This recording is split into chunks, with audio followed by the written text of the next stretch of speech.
ताय नमो नमः। ओम नमो भगवते वासुदेवाय। ओम नमो भगवते वासुदेवाय। ओम नमो भगवते वासुदेवाय। ओम नमो भगवते वासुदेवाय। ओम नमो भगवते वासुदेवाय। ओम नमो भगवते वासुदेवाय। कृष्णाय वासुदेवाय देवकी नंदनाय च नंदगोपकुमाराय गोविंदाय नमो नमः। जय श्री कृष्ण चैतन्य प्रभु नित्यानंद श्री अद्वैत गदाधर शिवासादि गौर भक्त वृंदा। हरे कृष्णा कृष्णा कृष्णा हरे हरे, हरे Ram Ram Ram Hare Hare. Hare Krishna, dear devotees. We are meeting after 1 week. Last time we discussed the first half of the first chapter of Bhagavad Gita, in which we have first verse from Dhritarashtra, and his verse is like a doubt. And then the next section from 3 to 11 verses, Duryodhana's diplomacy. Duryodhana's diplomacy. So, have you written something about this, some points about Duryodhana's diplomacy?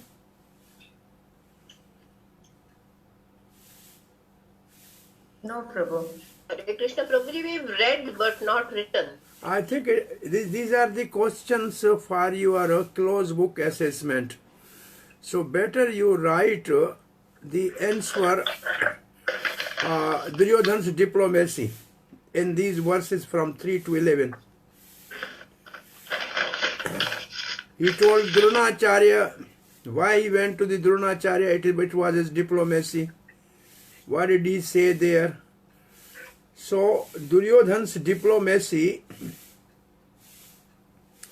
and then we had the third section, which is 14 to 20 signs of victory of Pandava. Again, you have to write the list, at least 5-6 points, which are sure signs of Pandava's victory. Madhava, the emblem of Hanuman, in the flag of Arjuna, he has a chariot given, divine chariot given by Agni Dev. Then Krishna himself is sitting on the chariot. So there are whatever 5-6 points you find out, you make this small answer also, because these are all the closed book assessment questions. Now, we have done last time up to verse 24. In this section, Krishna as a Bhakta Vatsal. It means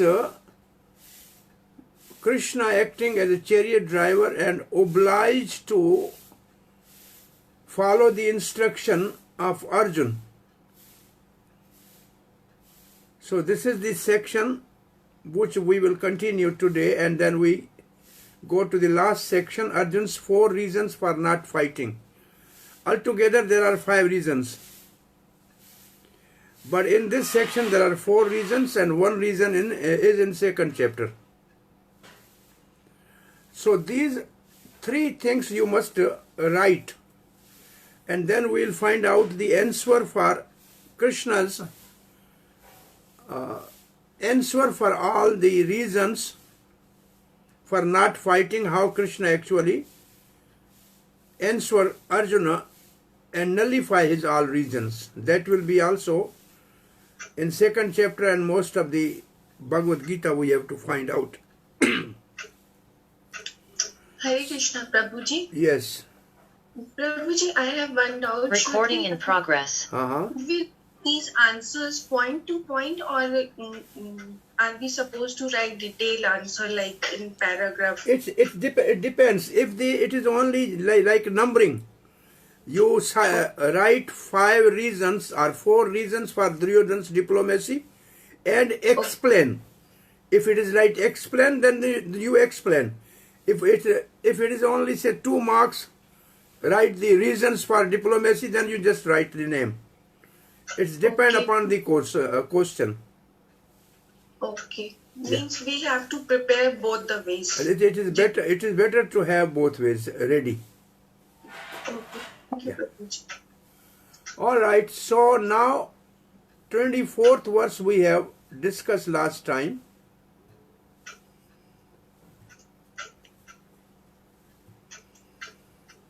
Oh, sorry. What is this?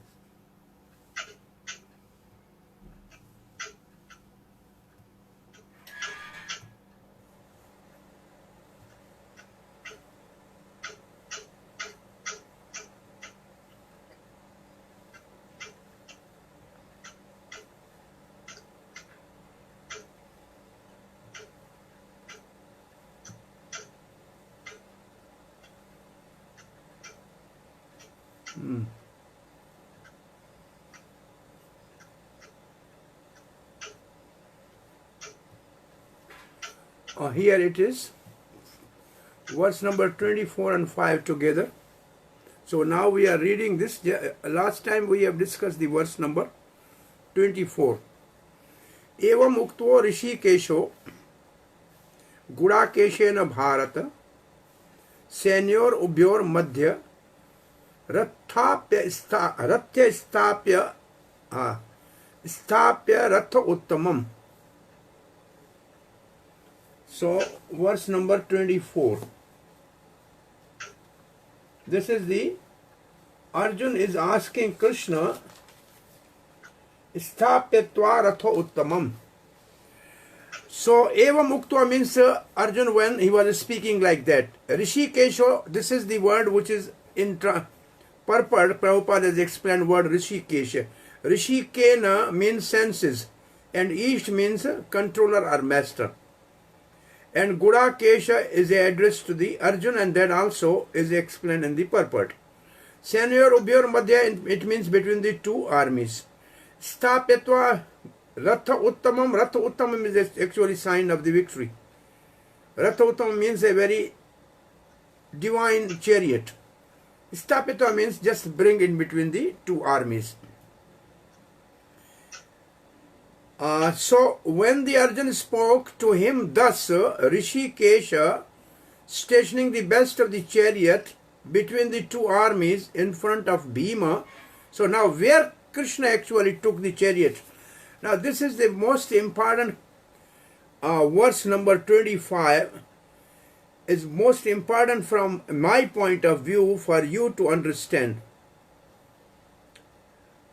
Arjuna drove the chariot of Arjuna where? Bhishama Drona Paramuktaha Sarvesham Cha Mahikshatam Vacha Partha Pashyetam Samvetan Kuruniti. So Krishna drove the chariot in front of Bhisham and Drona, among the most important people, and then said, behold, all are son of Kuru, all are your relatives. So if Krishna has stationed the chariot in front of Duryodhana, Dusasana, Shakuni, then Arjuna would have a different reaction. But his chariot was stationed in front of Bhisham and Drona. This was, and this is the another question I'm just asking you. I mean, as a student of Bhagavad Gita, you must be already reading many times Bhagavad Gita. You all are old devotees. Is there anything spoken by Krishna in the first chapter? Yes? Yes, Prabhuji, only 1.25. So this is 1.25, right? We have. No, Prabhu. Has Krishna spoken first chapter? No, Prabhu. No. Yes, all right. In this 1.25 is a right answer. Can you see the word Vacha Partha? Vacha means told. Partha means addressing to Arjuna. Then who told this? Now you read. Krishna told this. So this is the half verse spoken by Krishna in the first chapter. That has actually put Arjun in a confusion and illusion.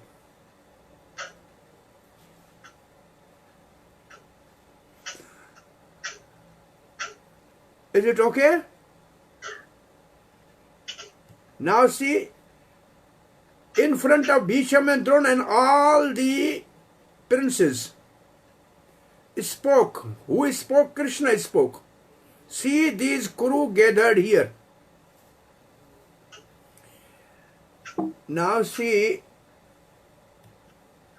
here is the points from commentaries and purport. Purport means Srila Prabhupada. Commentary means Vishwanath Chakravarti and Baldev Vidyabhushan. Here the significance of the word Gudakesh. Akesha, Akesha. Akesh means three things. Vishnu A, Brahma Ka, and Shiva Ish. So Akesh means three things. A, Ka, Ish. So Gudakesh means Arjun, who gives them the experience of sweetness of Lord's affection, just as sugar, Guda, gives the experience of sweetness. Literally the word would mean he who is the sugar for Brahma, Vishnu and Shiva.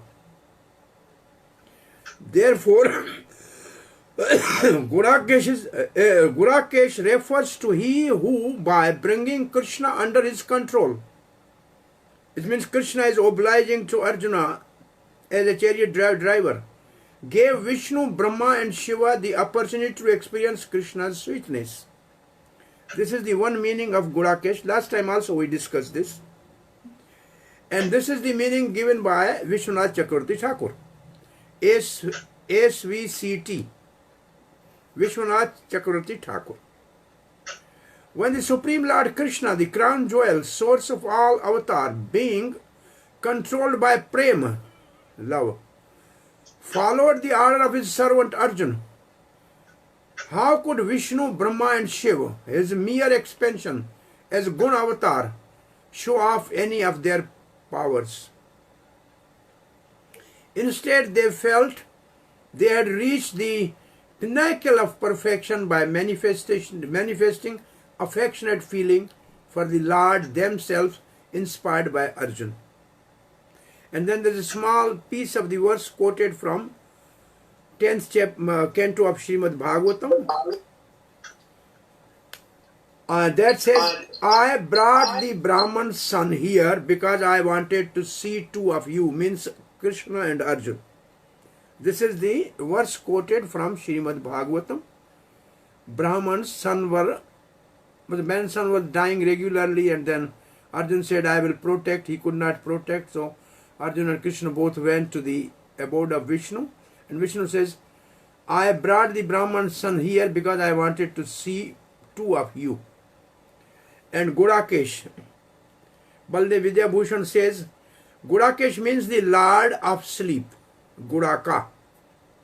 Arjuna had conquered sleep by complete absorption and remembrance of beauty and qualities of his close friend Bhagavan Sri Krishna. Thus, a devotee of Krishna can conquer both sleep and ignorance. This is Srila Prabhupada. A devotee of Krishna can conquer both sleep, which is compared to ignorance, simply by thinking of Krishna constantly. Prabhupada has taken mostly from Baldev Vidyabhushan. He has dedicated his Gita to Baldev Vidyabhushan. This is called Krishna consciousness or Samadhi. Absorption and thinking of Krishna is called Krishna consciousness or Samadhi.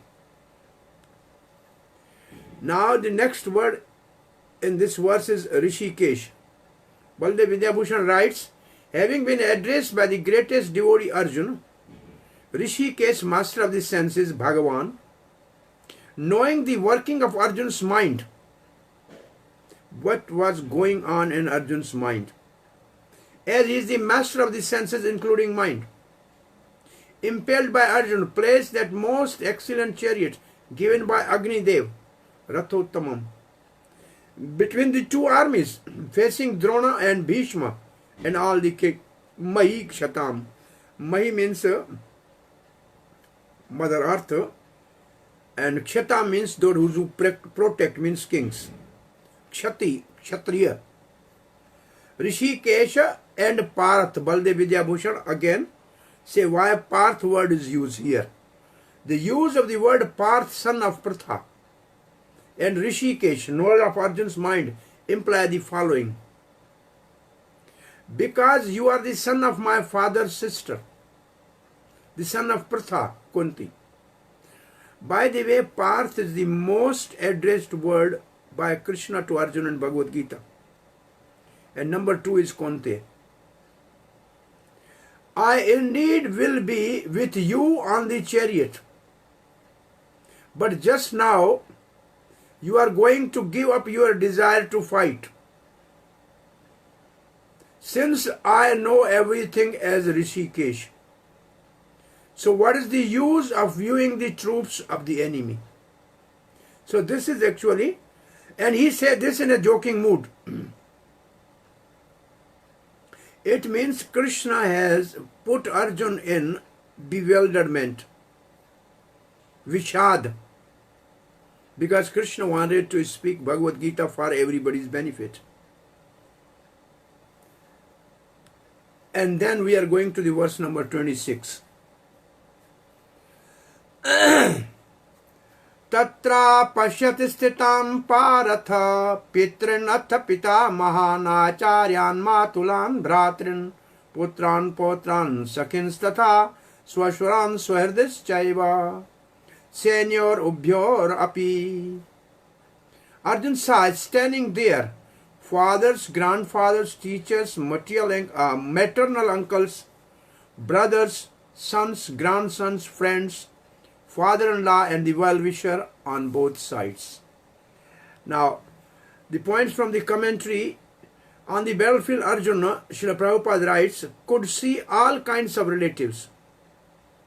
He could see persons like Bhuri Sharva, who was his father's contemporaries, grandfather Bhishma, Somadatta, teachers like Dronacharya and Kripacharya, maternal uncle like Shalya and Shakuni, brothers like Duryodhan, sons like Lakshman, and friends like Ashwasthama, well-wisher like Kirtavarma, etc.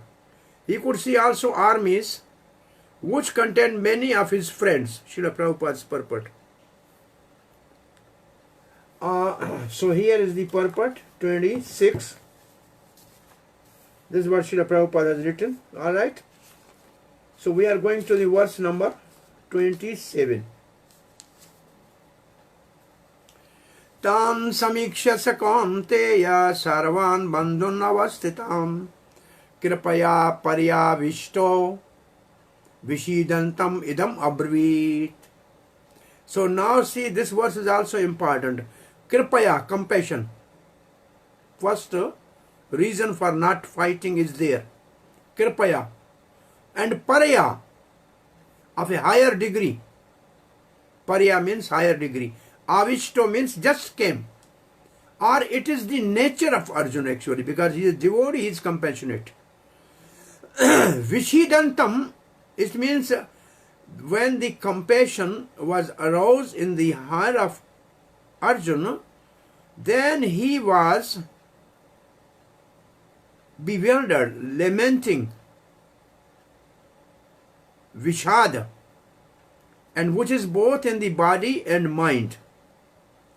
So the son of Kunti, seeing all his relatives situated there, overcome with compassion and depressed, spoke as follows. Now, the purport points from commentary. Baldev Vidyabhushan writes, the merciful Lord of all beings, desiring to deliver the universe through instruction to his dear associate, put Arjuna under illusion. Remember this line.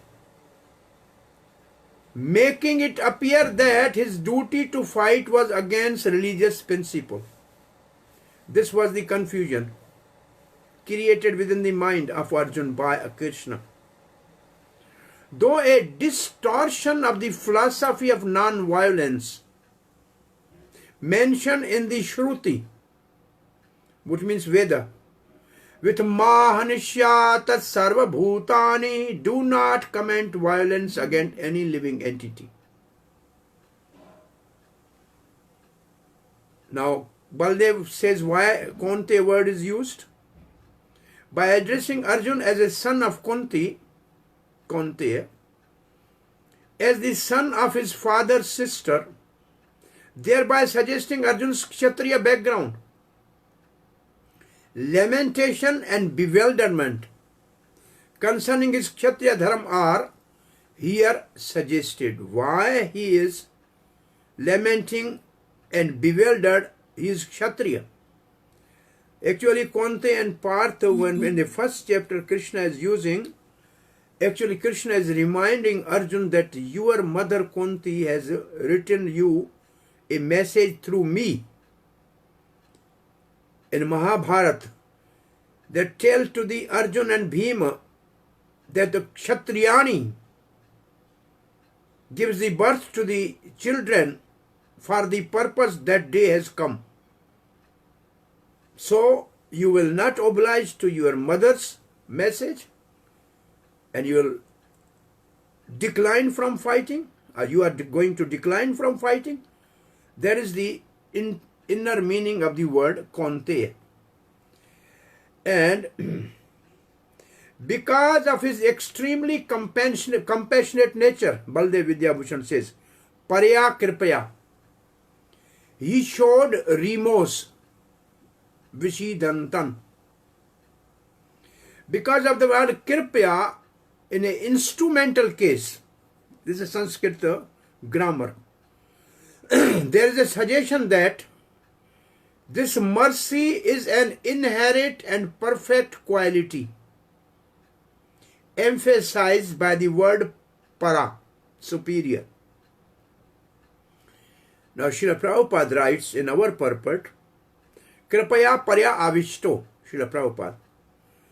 Any man who has genuine devotion to the Lord has all the good qualities which are found in godly person. This is the verse actually from Bhagavatam 5th canto that Srila Prabhupada has quoted here.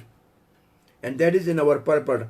Yasyasi bhakti bhagavati akinchana sarvair gunai tatra samasite suraha harava bhaktasya kuto mahat guna manorathena stidhavato bahi.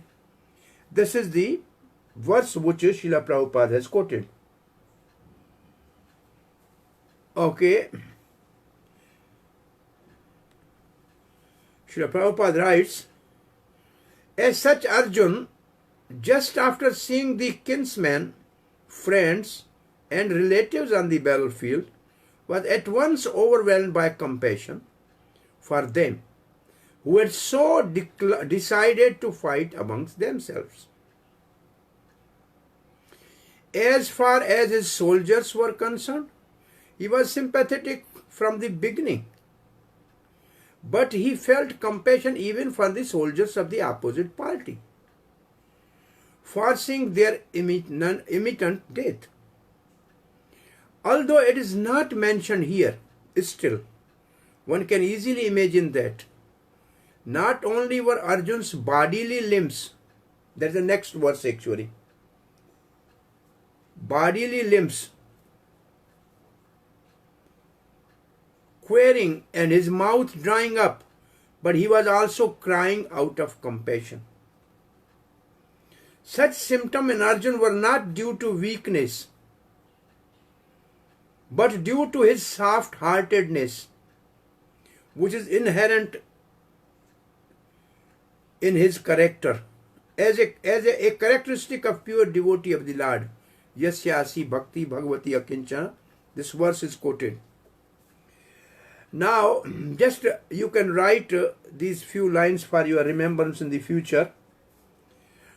Surrender Unto Me is a book by Bhurijan Prabhu, which is a sort of say commentaries and Prabhupada's purport and the flow of Bhagavad Gita. Beginning with the verse 28, Arjun will describe his reasons for desiring not to fight, and Krishna will reject them all. I have analyzed Arjun's reasons and placed them in 5 categories. Compassion is first category, enjoyment is second category, destruction of family is third category, fear of sinful reaction is fourth category, and indecision is the fifth category. So these are the 5 reasons for Arjun's not fighting. And now where Krishna has actually rejected them by logic, that we have to find out when we study further Bhagavad Gita, and at that time you should put their answer. Now we are going to the verse number 28 and 9, which are separate in our book. Say 28. This purport is actually in verse 28 in our book, right? But because the verse 27 has no purport as such in our book. So I am reading verse number 28 and 9 together, and then we will see. Drishtvevam swajanam Krishna yuyutsam samupasthitam sidanti mamagatrani mukham cha parishusyate. You write one line, symptoms of Vishad in the body. These are the symptoms of Vishad, Vishidantam, Vishad, which means bewilderment, depression, confusion, something like that. And these are the symptoms in the body. And this second verse is also symptom in the body.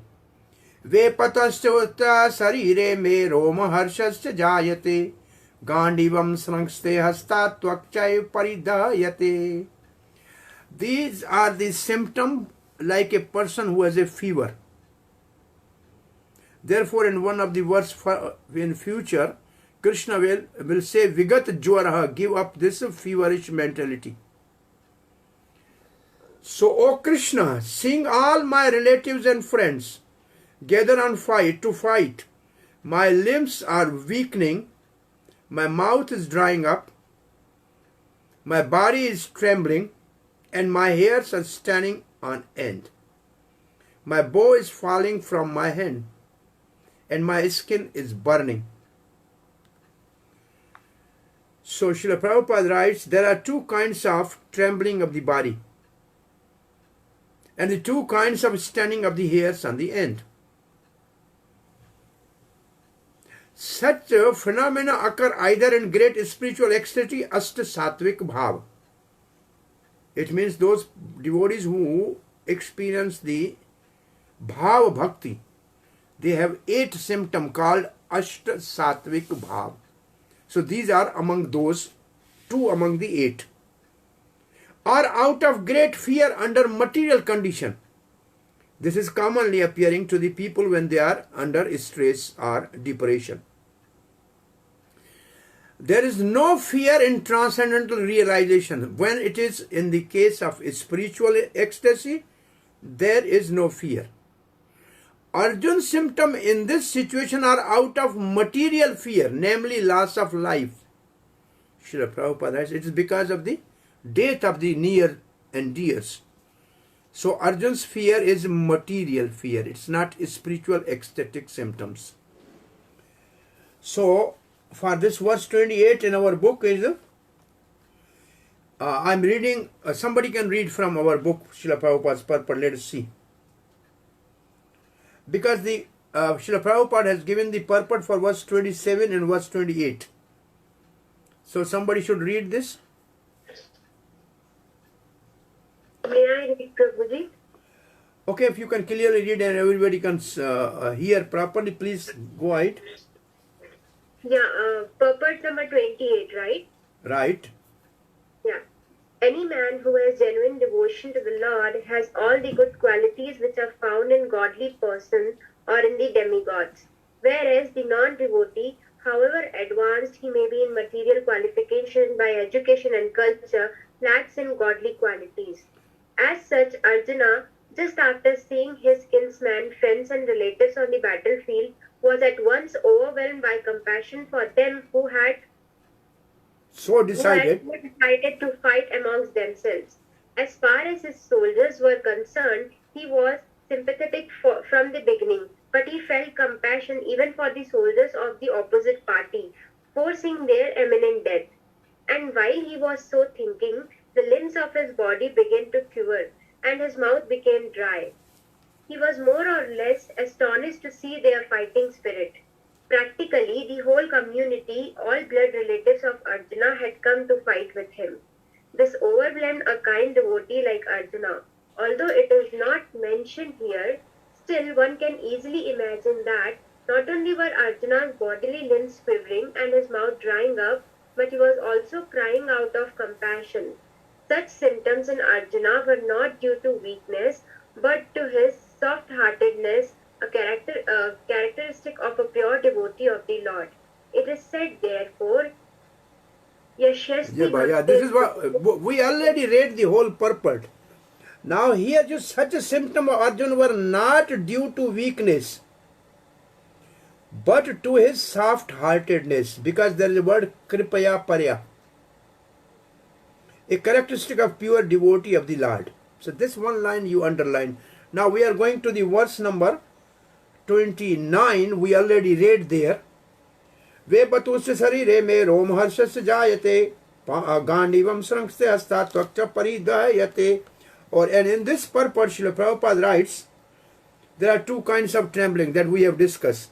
And now exactly Srila Prabhupada writes, all these are due to material concept of life. So see the previous verse, Prabhupada writes, they are due to soft-heartedness of Arjuna. They are not material. Can you see in the previous purport? Such symptoms of Arjuna were not due to weakness. And now Srila Prabhupada writes, all these are due to material concept of life. It means the kripaya parya is a characteristic of a devotee of the Lord. So it is transcendental. But Arjuna's bodily symptom, which after seeing the relatives and friends and they are about to die in the battle, his bodily symptom of vishad are material. They are not ashtasattvic bhav. Now we are going to the verse number 30, which is mental symptom of the vishad. न च शक्नोमि अवस्थितातुं ब्रह्मतेव चे ममे मनः निमितानि च पश्यामि विपरीतानि Keshav. I cannot stay fixed, and my mind seems to whirl about. I see contrary result in this battle, O Keshava. And Srila Prabhupada writes, I am now unable to stand here any longer. I am forgetting myself, and my mind is reeling. I see only cause of misfortune. O Krishna, killer of the Keshi demon. Now here in the purport,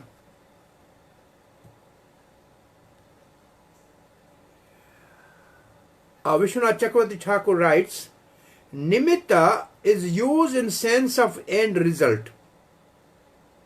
Just as the goal of money is a good residence. If say, I will not get happiness by attaining the kingdom if I win the war, but rather will suffer sorrow, the opposite result. This heading also you remember Arjun's first reason not to fight, compassion, and this is in verse 27 from 27 to 30. It is written here 28, but it's from 27. Now, nacha saknomi avastitam. Due to his impatience, Arjuna was unable to stay on the battlefield, and he was forgetting himself on account of his weakness of his mind. Excessive attachment for material things put a man in such bewildering condition of the existence. And then Srila Prabhupada quote a verse from Bhagavatam. Bhayam dvaita niveshattah. Such fearfulness and loss of mental equilibrium take place in persons who are too affected by material conditions. So, in our book, due to his impatience, that's right there in the purport in the beginning. Then this verse is quoted. Now see the last part of the purport. Arjuna is showing ignorance of his real self-interest by Krishna's will. So this Krishna's will is the most important.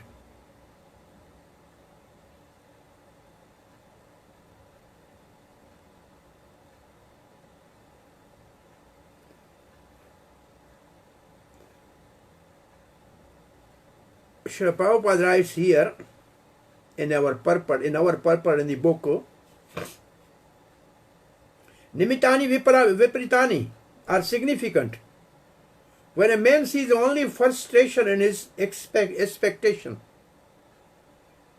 he thinks, why am I here? Everyone is interested in himself and his own welfare. No one is interested in Supreme Self, the Supreme Self. Arjuna is showing ignorance of his real self-interest by Krishna's will. That is the most important line in the purport.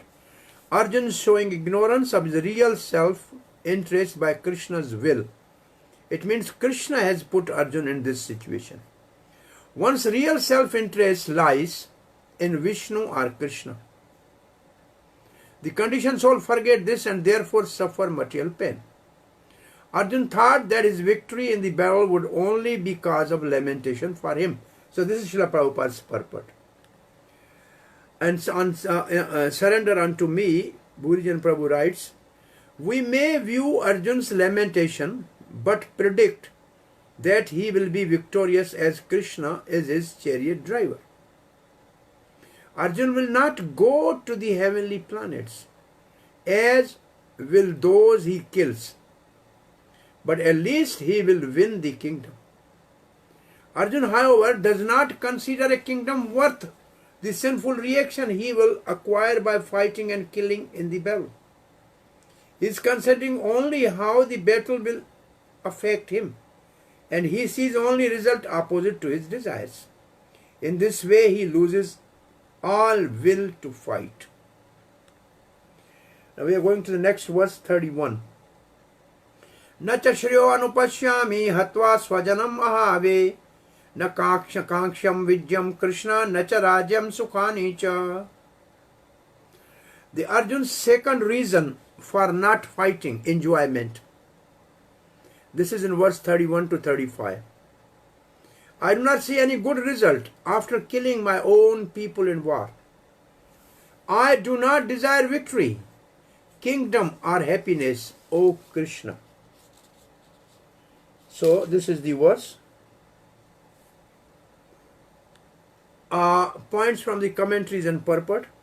Having expressed his lamentation which was unfavorable for knowledge of the truth, Tattva Gyan, he now expresses contrary intelligence, which was unfavorable to knowledge of the truth. Having killed my relative in this war, I do not see any benefit at all. The sannyasis engage in yoga, and warrior who dies facing the enemy attend the sun planet, Parasat Samriti. We see from the scripture that being killed is beneficial, but killing any relative is not at all beneficial. For me, Arjuna's thought is like that. If the sandhi means connecting in Sanskrit, is analyzed to form the word asvajanam. Asvajanam. Then the meaning is, since killing non-relative has no benefit, how much more sinful will it be to kill relatives? Asvajanam. Swajan means relative, asvajan means non-relative. But you will gain fame, kingdom and wealth, if Krishna says. These are the visible result of fighting. Arjuna says, I do not desire these things. Why? Because of giving up desire for kingdom and wealth, I have no interest in attaining victory to attain it. Just as a person who has lost interest in food has no interest in cooking. I don't want victory, so why should I fight? Therefore, living in the forest would be more commendable means of maintaining my life. This is, Arjuna will say in second chapter actually. So now we are reading from our purport. Srila Prabhupada writes, without knowing that one's self-interest is Vishnu or Krishna, conditioned soul are attracted by bodily relationship, hoping to be happy in such situation. In such a blind conception of life, they forget even the cause of material happiness. Arjuna appears to have even forgotten the moral codes of Kshatriya. It is said that two kinds of men, namely Kshatriya, who die directly in front of battlefield under Krishna's personal orders, and the person in the renounced order of life who is absolutely devoted to the spiritual culture, are eligible to enter into the sun globe, that we have seen in a purport as a point, which is so powerful and dazzling.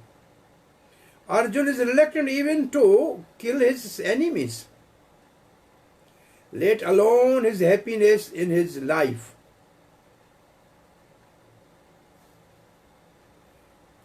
So he thinks that by killing the kinsman,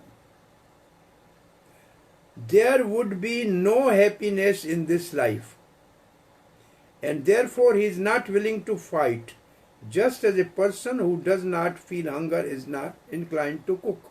Analogy.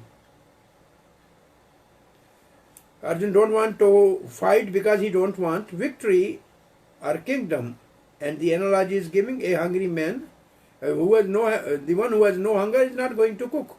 That's the analogy. He has now decided to go into the forest and live in a secular life in frustration. But as a Kshatriya, he requires a kingdom for his sustenance. But Arjuna has no kingdom. Arjun's sole opportunity for gaining a kingdom lies in fighting with his cousins and brothers and reclaiming his kingdom inherited from his father, within which he does not like to do. Therefore, he considers himself fit to go to the forest to live secular life of frustration. Now the further verses till 35 of enjoyment. These are the set of the verses all put together here. Kim no rajena govinda kim bhogera jivitena va yesham arthe kangshitam no rajyam bhogaha sukhani cha taime avastita yuddhe pranas tyaktva dhanani cha acharya pitra putras tatev cha pitamaha matula swashurah pautra shyala sambandhinas tatha etan hantum ichchami gantopi madhusudana api trailokya rajasya hetu kim no mahi krite Nyatadhastrashan kaha pritasya janardana. What is the use of kingdom, enjoyment, or even living? Three things. I don't need kingdom, I don't need any enjoyment, and I even don't want to live. Those for whom we desire kingdom enjoyment and happiness. Three things. Rajyam bhoga sukhani cha. Rajyam kingdom, bhogaha enjoyment, and sukhani happiness. Teachers, and for whom we want to see this? For the teachers, for father, for son, for grandfather, maternal uncles, father-in-law, grandson, brother-in-law, and relatives. Say, if I win tomorrow, I have to go and tell Bhisham Pitamaha I won this war, but they are already dead. So what happiness I will get? This is a human psychology. Risking their lives and wealth. Pranam styaktva dhanani cha. Pran means life and dhanani means wealth. I do not desire to kill them, even if I were to be killed by them. O Madhusudana, even for sovereignty over the three worlds, Trailokya Rajyasya Hetupi. What to speak of this earth, Kim no mahi karte. O Janardhan, what happiness will we achieve having killed the son of Dhritarashtra? Now here in the purport, word Govinda, the meaning of the Govinda given by Baldev Vidyabhushan is, Arjuna addressing the Lord as a Govinda means, you know, Vindati, the function of all my senses go. Therefore, please understand what I am thinking. He tells his reason for not wanting a kingdom. Arjuna has, Prabhupada's purport, Arjuna has addressed Lord Krishna as Govinda, because Krishna is the object of pleasure for cows and senses. So go means cow, go means senses, go also means the earth.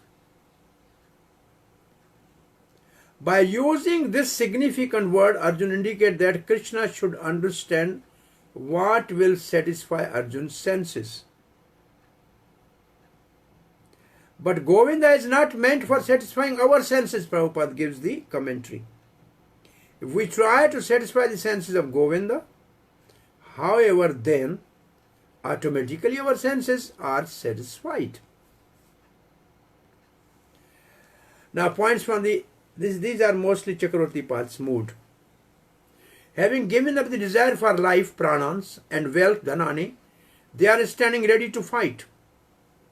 Arjuna is saying.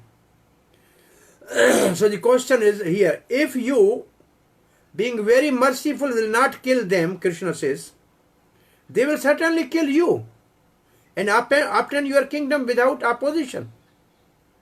Arjuna's answer, I have no desire to kill them, even if they attack me.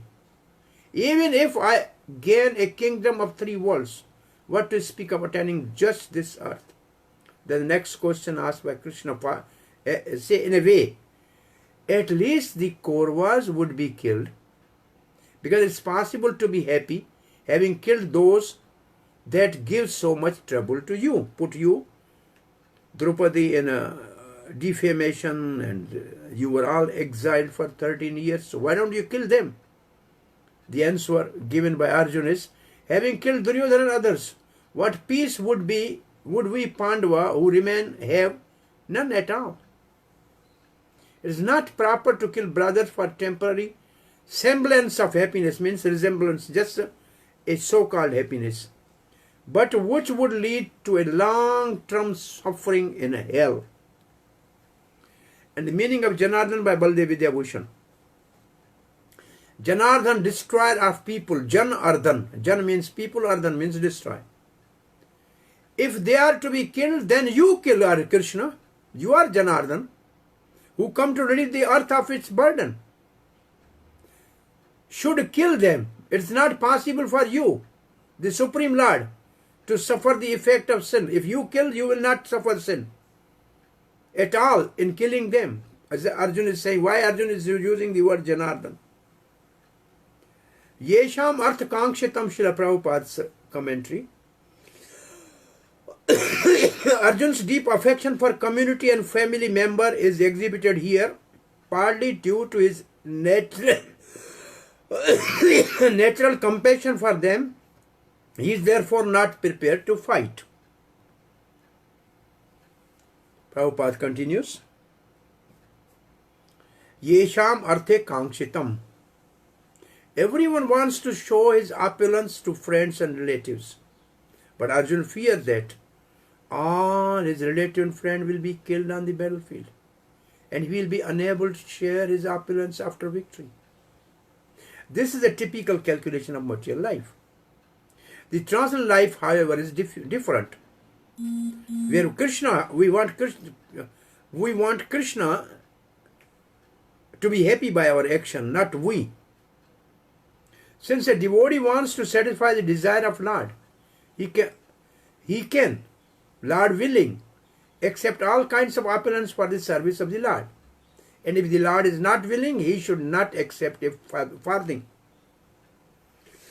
So this is the spiritual life. Spiritual life is, if Krishna gives the riches, we can use it for service of Krishna. If we don't give, then we are also happy. So, in our purport, you go to the last paragraph. Last paragraph means last from the below, say 1, 2, 3, 4, 5, 6, 7, 8. 8 lines above. Find out this line. As a natural devotee of the Lord,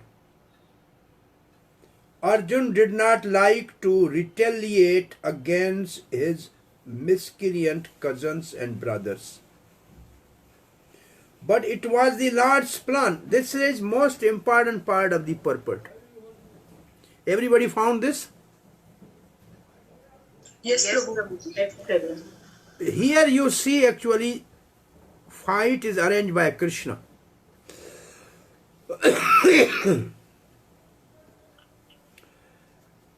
But it was Lord's plan that they should all be killed. The devotee of the Lord does not retaliate against the wrongdoers.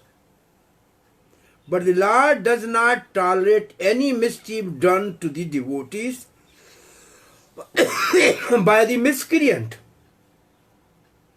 Lord can excuse a person on his own account. If somebody offends Lord, he can forget and forgive. But he excuses no one who has done harm to his devotees.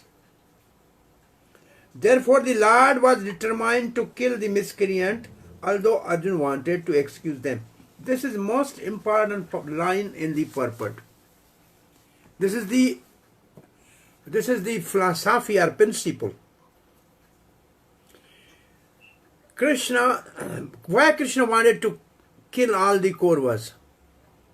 Because they offended Draupadi and Pandava, the great devotees. So Krishna can forgive if somebody offend Krishna, but he will never forgive anybody who offend the devotees. That is the purpose why Krishna was arranging this war, to kill them. Why Krishna was not killing himself? In Bhagavatam it says, after killing the Dantavakar and Vidurath, Krishna has withdrawn from fighting on his own with the weapon. Then he used the Pandavas to unearth the burden of the demons, till killing the Dantavakar, Shalva and Shishupal, Shalva, Dantavakar and Vidurath. Krishna was himself using the weapons, but then he stopped carrying weapon. So now he is using his devotees for that purpose. So we are going to verse number 33. Third reason for not fighting. And this is in verse number 36.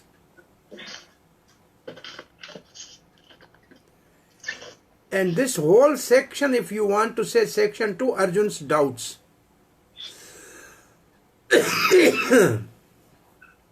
Papameva shredasman hatvaitan atitainaha Tasmannarthavayam hantum dhartrashran swabandhavan swajanam hi katham hatva sukhina shyama madhava. So Srila Prabhupada's purport is on Madhava. In killing these aggressors, and Srila Prabhupada has written the 6 types of aggressors, we will only incur sin. Therefore, we should not kill the son of Dhritarashtra with their relatives. O Madhava, how can we live happily having killed our own relatives?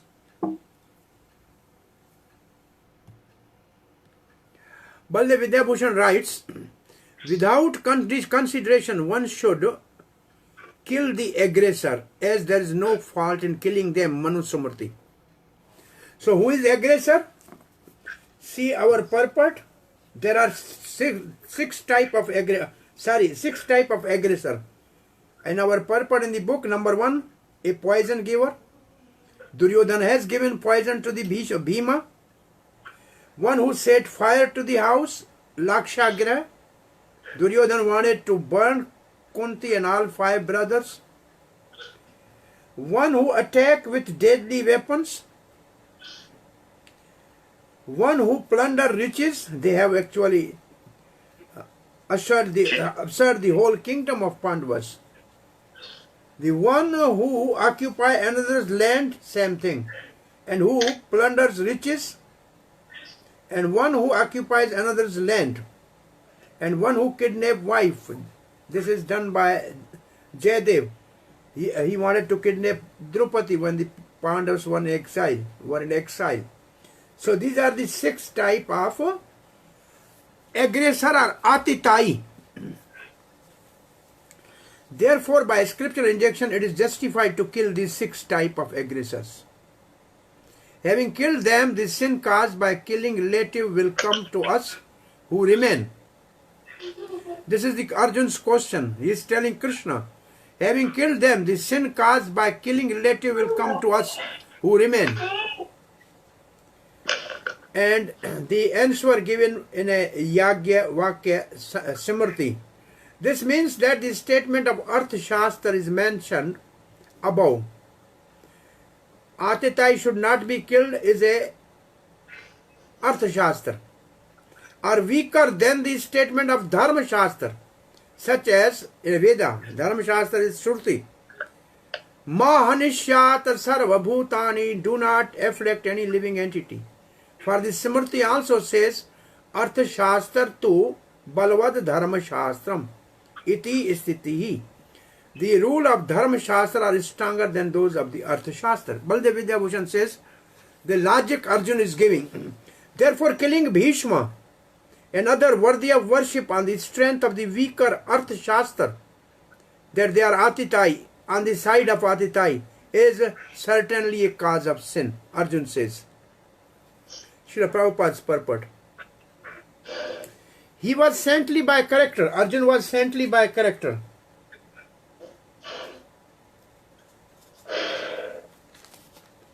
This is quite lengthy purport. He was saintly by character, and therefore he wanted to deal with them in saintliness. This kind of saintliness, however, is not for a Kshatriya. Although a responsible man in the administration of the state is required to be saintly, Rajrishi, he should not be cowardly. For example, Lord Ram was so saintly that people even now are anxious to live in the kingdom of Lord Ram, Ramarajya. But Lord Ram never showed any cowardness. Ravan was an aggressor against Ram, because Ravan kidnapped Ram's wife, Sita. But Lord Ram gave him sufficient lesson, unparalleled in the history of the world. In Arjun's case, however, one should consider the special type of aggressors, namely his own grandfather, own teacher, friend, son, grandsons, etc. Because of them, Arjun thought that he should not take the severe step of necessary steps necessary against ordinary aggressors. Ordinary aggressor can be killed, but not the relatives.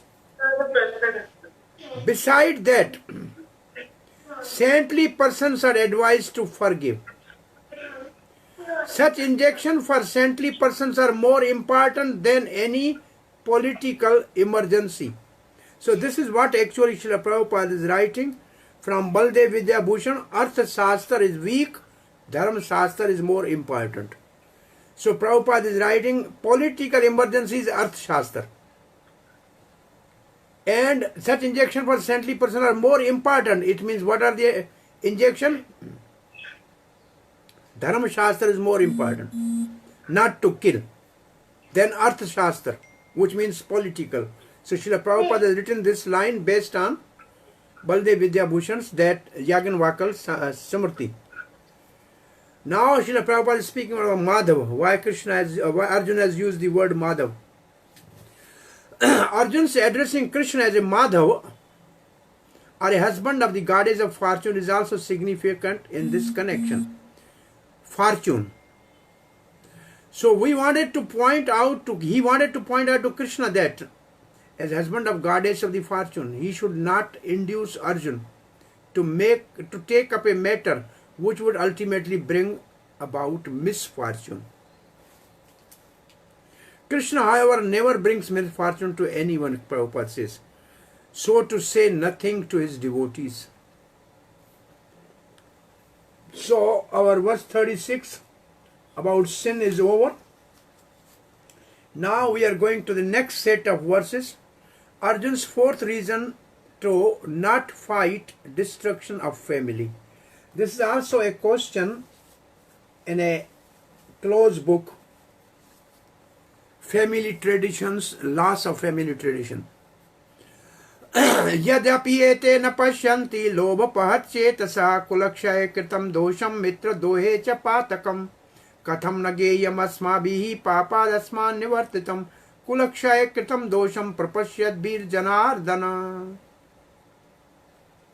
Even if they overcome by greed, that is the important word, lobha pahat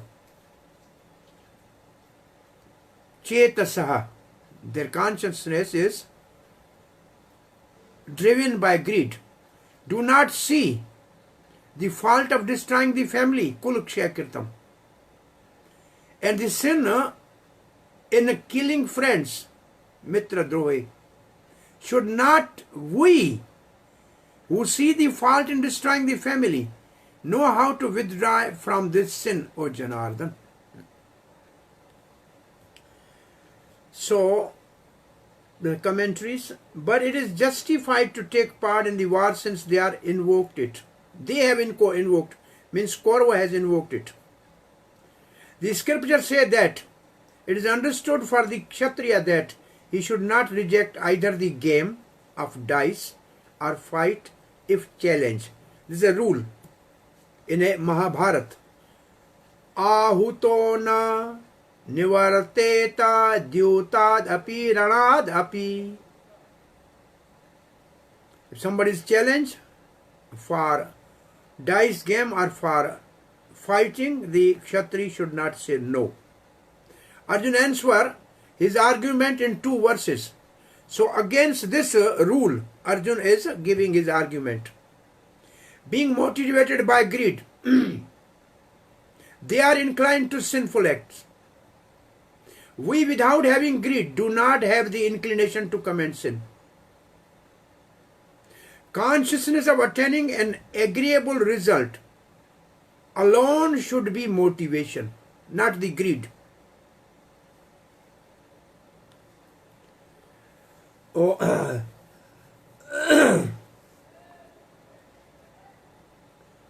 Srila Prabhupada has written,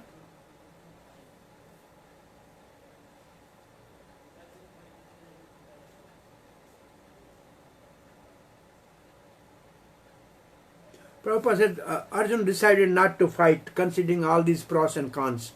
Verse 39.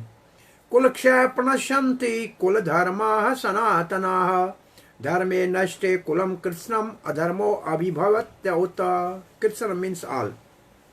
With the destruction of the family, kulakshay, the eternal proper conduct of the family, Sanatana Kul Dharmaha, is destroyed. Pranashyanti, destroyed.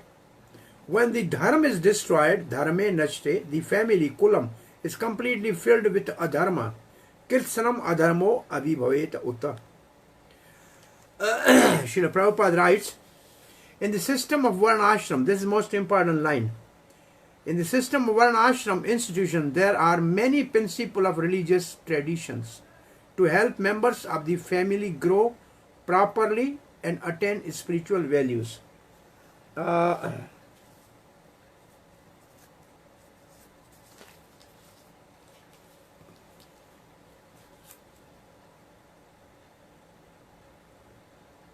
So many principles of religion, many principles of religion's life are in the Varna Ashram system. Why they are there? To help members of the family grow properly and attain spiritual values. Then the elder members are responsible for such purifying process in the family, beginning from birth to death. This means sanskara. From birth to death means from Garbhadharan sanskar to Mrityu sanskar. 16 sanskara, sometimes 10. Purifying process means sanskar. But on the death of the elder members, such family tradition of purification may stop, and the remaining younger family members may develop irreligious habits and thereby lose their chance for spiritual salvation. Therefore, for no purpose should the elder members of the family be slain. This is Srila Prabhupada's purport. We are going to verse number 40. Adharma vibhavat Krishna pradyusanti kula striya strishu dushta suvarshane jayanti varna shankara. What is the consequence of destruction of the family tradition? From prevalence of adharma, the women of the family become contaminated. O Krishna, when the women are spoiled, the mixed varna arises. It means the children born are varna shankar. Baldev Vidyabhushan writes, just as we having been made to trespass dharma by our brothers and bring about sin in the form of destruction of the family, so the women afflicted with ignorance think that they may engage in sin, being made to defy vows of chastity by us, will become corrupted. Srila Prabhupada writes, good population in human society is the basic principle for peace. Three things: peace, prosperity, and spiritual progress in life. And they all three are coming from Varnashram. Such population depends on the chastity and faithfulness of its womanhood. As children are very prone to be misled, women are similarly very prone to degradation. Therefore, both children and women require protection by the elder members of the family. By being engaged in various religious practices, women will not be misled into adultery. Now surrender unto me. Krishna called Arjuna Partha to remind him of his Kshatriya heritage. In this verse, Arjuna calls Krishna Varshaneya, descendant of Vrishni, because he wants Krishna to think how he would feel if the Vrishni dynasty were on the verge of destruction. Verse 41. Shankaro narka eva kulghanani kulasya cha patanti pitrohe esham lupta pindo dakriyaha. Mixed caste in the family brings hell for those who have destroyed their family members. The forefathers fall being deprived of pind and water offering. Pind means dough. Dough mixed with water, and the water, pindadan. surrender unto me, Bhurijan Prabhu writes, we can further support Arjuna's argument by saying, even Sri Chaitanya Mahaprabhu traveled to Gaya to offer Shraddh ceremony for his departed father. And also Advaita Acharya did this Shraddh ceremony and invited Haridas Thakur.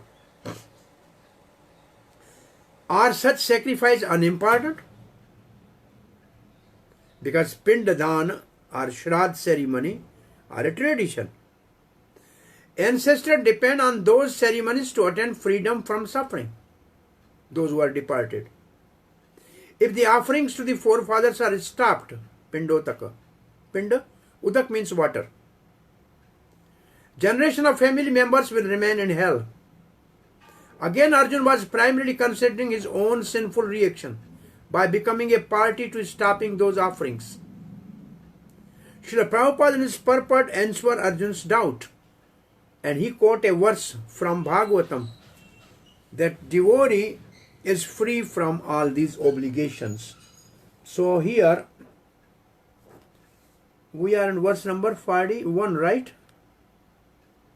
So Srila Prabhupada's purport on 41.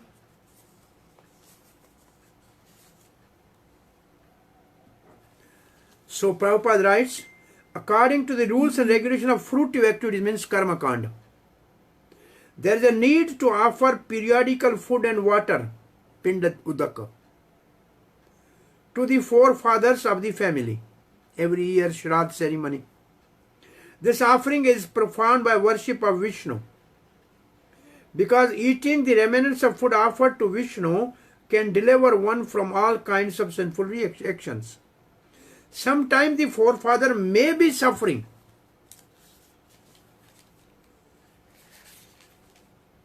from various types of sinful reactions, and sometimes some of them cannot even acquire a gross material body. They are in a pitra body and forced to remain in subtle bodies as a ghost. Thus, when remnants of the prasad food are offered to the forefathers by descendants, the forefathers are released from ghostly or other kinds of miserable life. Such help rendered to forefather is a family tradition, and those who are not in devotional life are required to perform such rituals. One who is engaged in devotional service is not required to perform such action. Why? Simply by performing devotional service, one can deliver hundreds and thousands of forefathers from all kinds of misery. And then the verse quoted, 6 dates are nullified for a devotee. Deva rishi bhutatva niranam pitrinam naking karo nayam rini charajan sarvatmana yah sharanam sharanyam gato mukandam parihibhrityat kartam.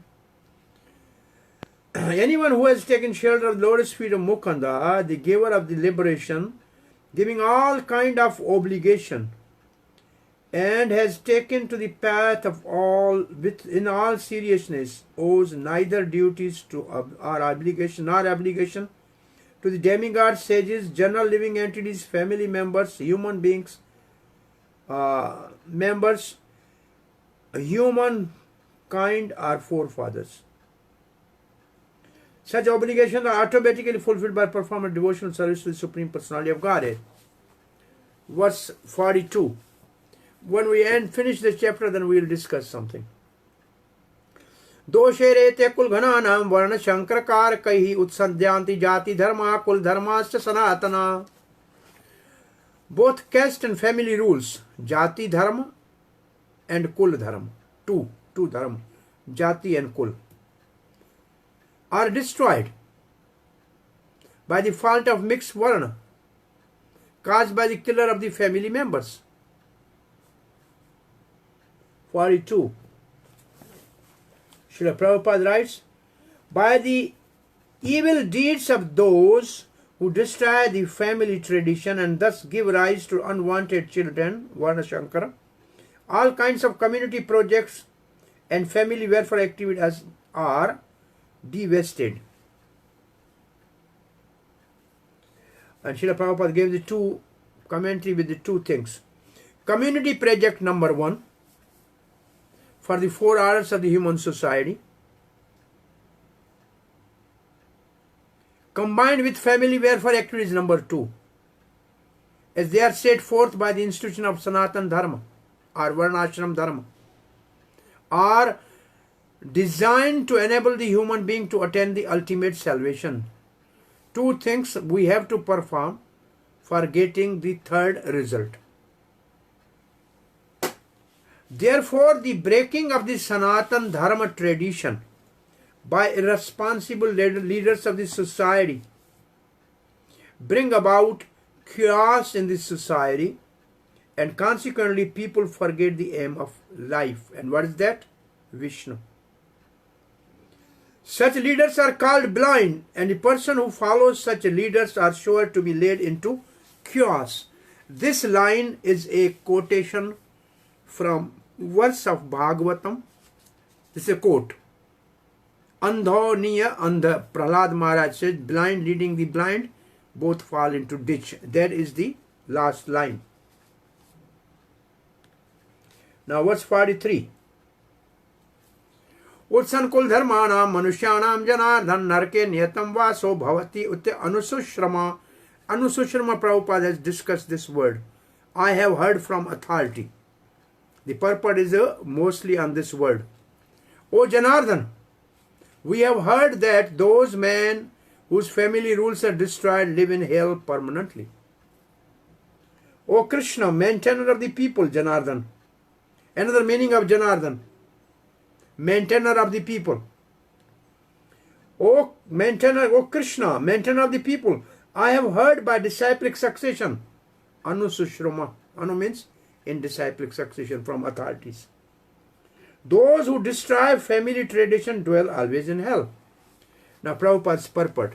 Arjun bases his argument not on his own personal experience, but on what he has heard from authorities. That is the way of receiving real knowledge. One cannot reach the real point of factual knowledge without being helped by the right person who is already established in that knowledge. There is a system of the Varnashram Institute by which, before death, one has to undergo process of atonement for sinful activities. It means if he has performed some sin, then he has to do the praschit, atonement. One who is always engaged in sinful activity must utilize the process of atonement called praschit. Without doing so, one surely will be transferred to the hellish planet to undergo miserable life as a result of his sinful activities. So this is Srila Prabhupada's purport on this verse. Right? Verse 44. Aho bat mahat papam. Fear of sin is still. Again, this is the fear of sin. Family tradition is gone. Now fear of sin. Aho bat mahat papam kartum vivasita vayam yadraja sukha lobhena hantum swajanam udyataha. We are intent for committing great sin. Aho bat mahat papam kartum vivasita vayam. Vayam means we. Since we are ready to kill our own people, yada swajanam hantam udyataha, for gaining of happiness of the kingdom, rajya sukha lobhena. Srila Prabhupada writes, alas, how strange it is that we are preparing to commit greatly sinful acts, driven by the desire to enjoy the royal happiness. We are intent on killing our own kinsmen. And here is the little purport by Srila Prabhupada. Driven by selfish motives, one may be inclined to such sinful acts as killing of one's own brother, father, or mother. There are many such instances in the history of the world, Prabhupada writes. But Arjun, being a saintly devotee of the Lord, is always conscious of the moral principle and therefore takes care to avoid such activities. Saintly devotee is an important word in this verse. Verse 45. यदि माम अप्रतिकारम अशस्त्रम शस्त्र पाणयः धात्राष्ट्रारणे हन्युस्तन्मे क्षेमत्रम भवेत. Yadi mam, if I, aprtikaram means I not oppose, if even they attack. Shastram, ashastram, I don't have any weapon in my hand. Shastra pani, in their hand they have weapon. Dhatrashtra, son of Dhritarashtra, Rane Hanyus, if they kill me in the battlefield, tanme kshematram, I think it is better. It would be better for me if the son of Dhritarashtra, weapon in hand, were to kill me without weapons and without opposition. Baldev Vidyabhushan's comment on this verse. Even if you are destined to fight, even if you are disinclined to fight, Krishna says, Bhisham and others are inclined to fight and will kill you. So what is to be done? Arjun's answer, not opposing them will be my praschit, my atonement for the sin of thinking of killing relatives. Let them kill me. This is my praschit. This is my atonement. This is most beneficial, kshematram. Removing sin just by this praschit at the end of life when they kill me. And Bhisham and others will also not incur sin by killing me in this manner, because I am already thinking bad and doing praschit. Surrender unto me. If Arjun does not fight, he will become bereft of his occupation and left to beg for his sustenance. Begging, however, is unthinkable for a Kshatriya. The following incident illustrates this element of the Kshatriya spirit. After Bhima met Hanuman, he continued seeking fragrant 1,000-petal lotuses to present to Draupadi. Finally, he arrived at the lake filled with those lotuses and entered the water. This was Kuber's lake, and Bhima did not have permission to enter.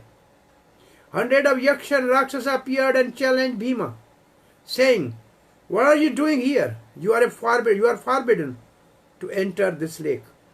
Go and ask Kuber for his permission. If he allows you, you may pick as many flowers as you like. If you try to pick flower without his permission, you will be destroyed by Kuber's army." Bhima jumped from the water yelling, "I am Kshatriya, Kshatriya, I don't beg favor from anyone." Yaksha and Rakshasa then attacked Bhima, and Bhima destroyed them all. For a Kshatriya, begging is unthinkable. Neither his culture nor his psychology allows it. Therefore, Arjun said that it is better for him to be killed unarmed and unresisting on the battlefield than to incur unlimited sin by fighting, or to be forced to live a beggar's life.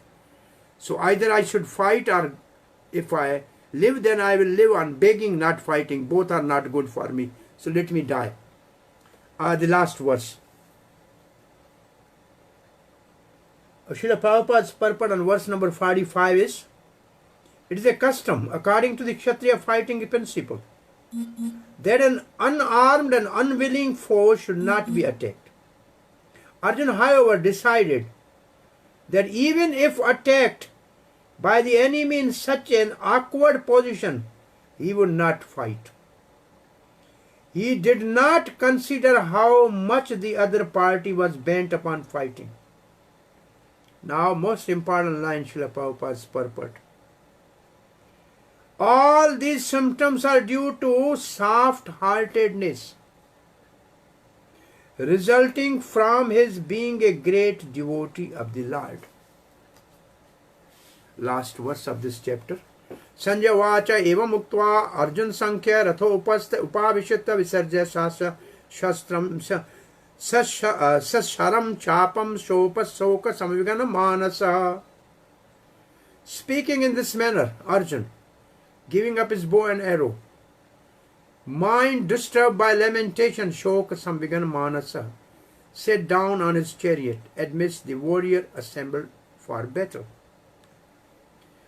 Baldev Vidyabhushan writes, from the first chapter, the conclusion of first chapter, from the first chapter, it is understood that inquiry about Atma means soul takes place in a person who has two characteristics: compassion in nature and non-violent. If person is compassionate by nature and is non-violent in his action, then he is qualified to inquire about the Atma Jnana, and not in one who is cruel and violent. And Arjun was, this is what Prabhupada wrote, while observing the situation of his enemy, Arjun stood up on the chariot, but he was so afflicted with lamentation that he sat down again, setting aside his bow and arrow.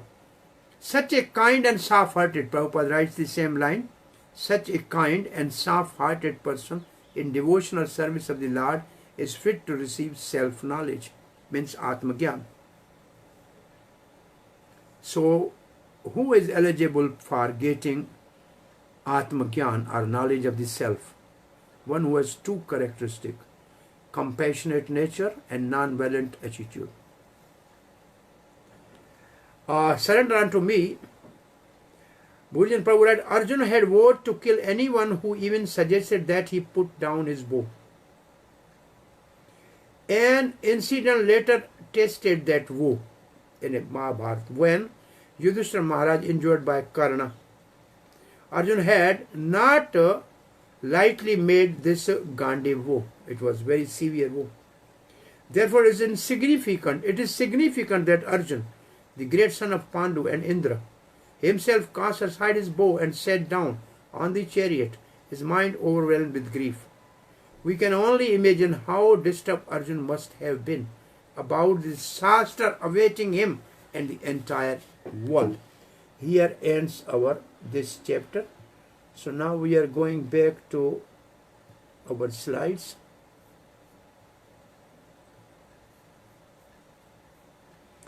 You all have got all these things? Yes, Prabhu. Yes, Prabhu. Alright, so Dharma Kshetra, Kurukshetra is a word from the beginning, because you have to write some thesis, like something about Dharma Kshetra. What is Dharma Kshetra? What is Varana Ashram Dharma? So Dharma Kshetra, and then there's another verse which is in the Bhagavad Gita will come. Adhyashatyate ya imam in the 18th chapter. Adhyaste means studying. Cha ya imam, whoever study this. Dharmayam samvadam. This talk between me and you. That is samvad. And this samvad is dharmayam. Avaya means we both.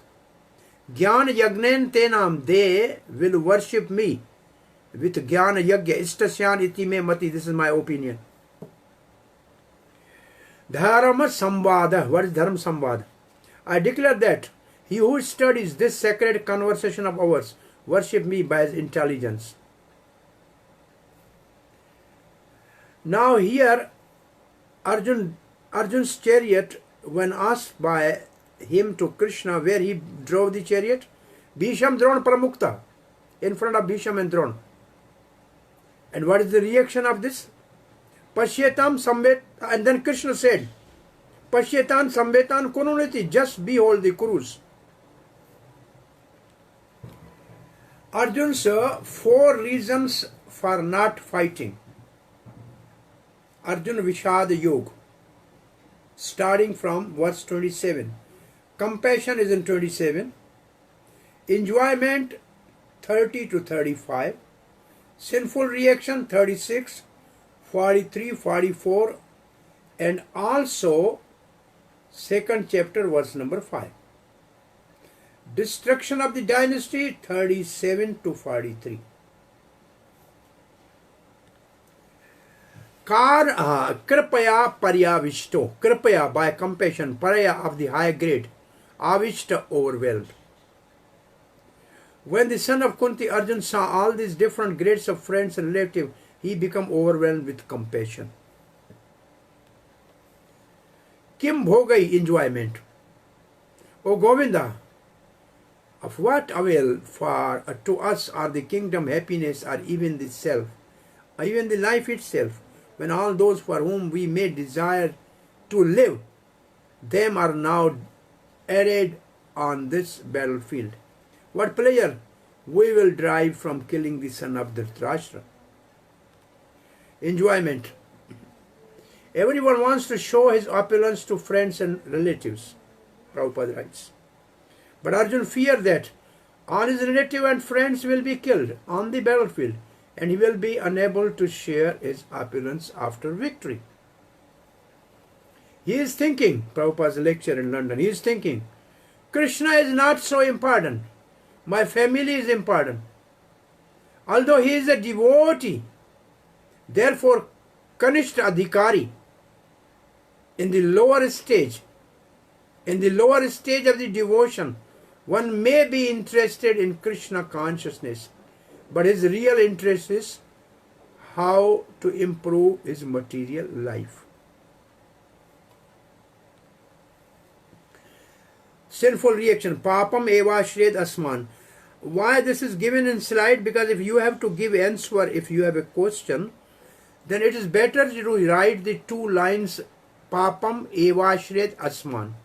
Then you write, the vices certainly must come upon us. Since sin will overcome us, it will slay such a aggressor. We slay such aggressor.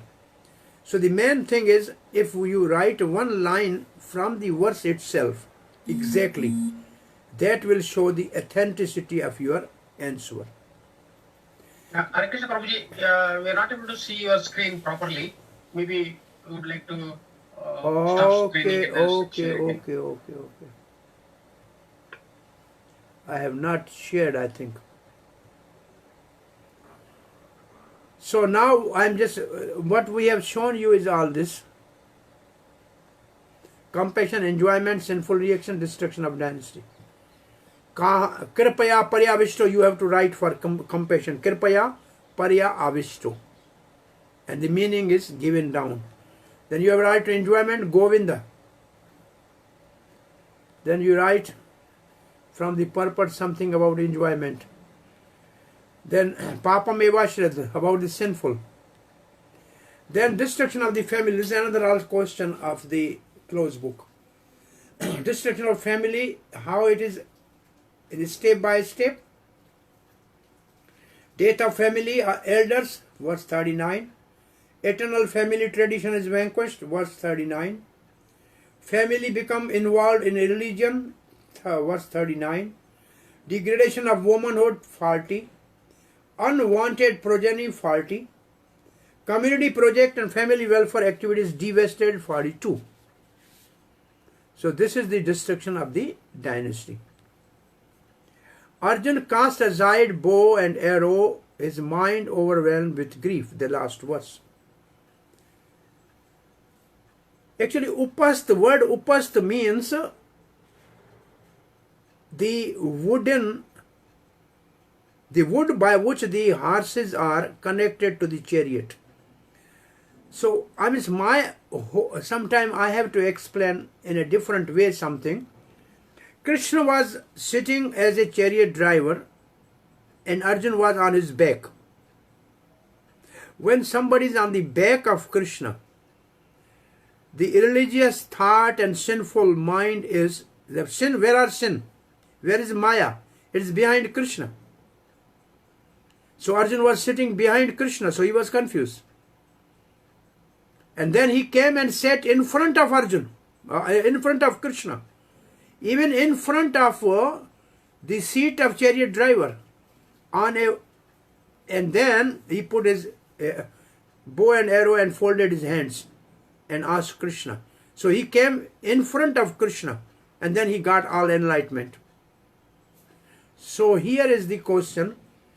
Being an associate of Lord, and it is in the introduction, Lord Krishna, being an associate of Lord Krishna, Arjuna was above all ignorance. But Arjuna was put into ignorance on the battlefield of Kurukshetra just to question Lord Krishna about the problems of life, so that the Lord could explain them for the benefit of future generations of human beings and chalk out the plan of life. Then man could act accordingly and perfect the mission of human life. So when Krishna pointed his finger after stationing the chariot in front of Bhishma and Drona, he said, Pashyatam Kuruniti. By this finger only, by showing the finger, Krishna has put Arjuna in illusion and ignorance. And one of the purport in Srimad Bhagavatam,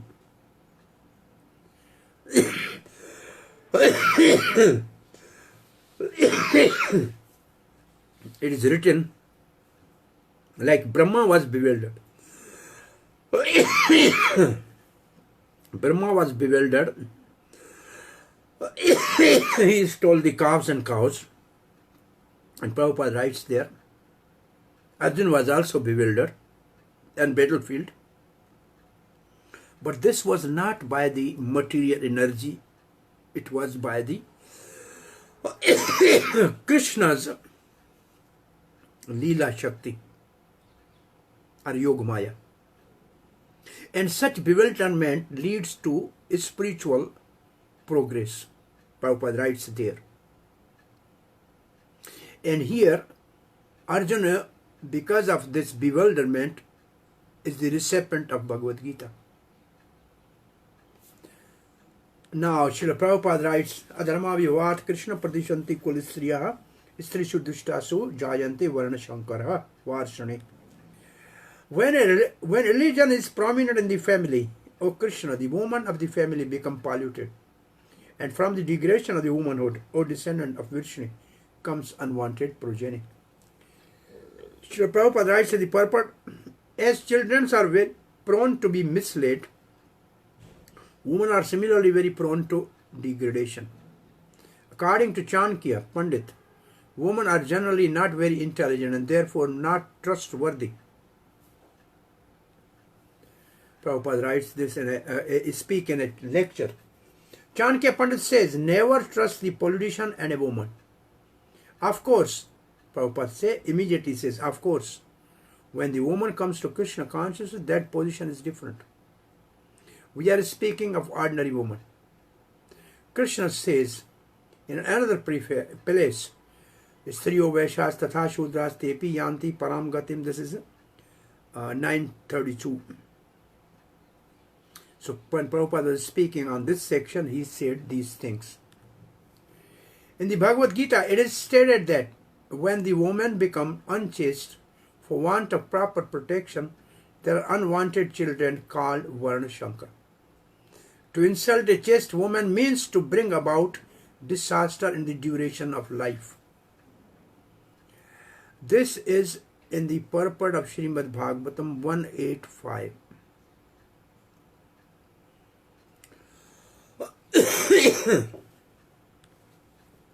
Here is, I think, as a natural devotee of the Lord, Arjuna did not like to retaliate against his miscreant cousins and brothers, but it was the Lord's plan that they should be killed.